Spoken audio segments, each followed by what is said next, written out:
Australia's very large pool of compulsory superannuation savings makes it an attractive target for organised crime. It's happening right now. This year alone, cybercrime could cost Australians $936 million. Are your clients' funds safe? What should you be looking out for? Two of the most common methods used to obtain cash by fraud are through bogus email scams and malware or virus attacks on your computer and mobile devices. These real-life examples of fraud explain some of the ways fraudsters might target you and your clients. A Sydney-based advisor had a client who was living overseas. One of my clients lives in Dubai, so I was used to receiving and acting on instructions from her via email. Unbeknownst to the advisor, her client's email account had been hacked, so the fraudster was pretending to be the client. First up, I received an email asking me to remove the G from the client's email address. I thought nothing of it. Not long after that, I got an email asking for $260,000 to be deposited urgently to an overseas bank account to fund an investment property. The fraudster, with access to the email account, had got enough information to convince the advisor they were the client. The email seemed perfectly genuine. They had information about the client's family and stuff only they'd know. For such a large amount, and especially one paid to an overseas account, our procedure is to call the client directly to confirm the instructions prior to making the payment. My client kept sending emails harassing me for the funds, so I continued to escalate the urgency of the payment. But the platform stuck to procedure and I needed to confirm by phone. Finally, I tried an alternative number from one of the emails and got an answer, but it wasn't the answer I was hoping for. I was shocked. The person on the other end of the line had a strong European accent. I knew then it wasn't my client. The diligence of the platform's team members and a simple phone call stopped the fraudulent $260,000 payment and kept the client's money safe. In another instance of email hacking, a Brisbane-based advisor received an urgent email from a client. It was for a withdrawal of $90,000. He said his daughter needed the money. He also wanted the funds deposited to a different bank account. I replied right away, telling him the maximum he could withdraw was $47,500 and that he'd need to complete a pension payment request form, which I attached to the email.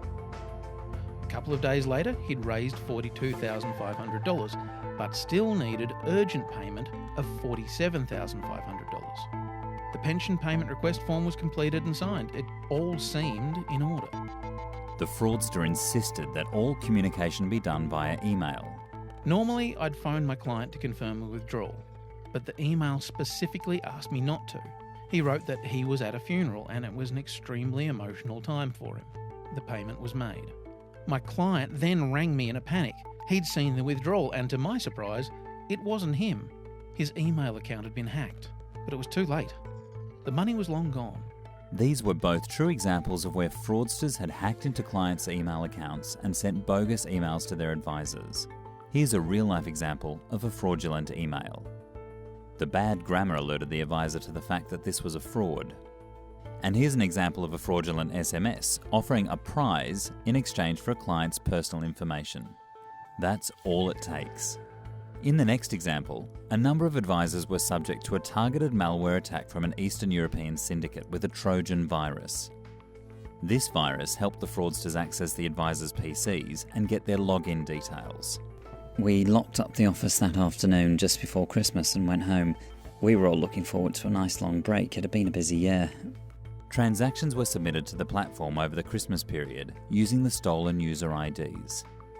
Electronic funds transfer details were changed to credit the fraudster's own bank account.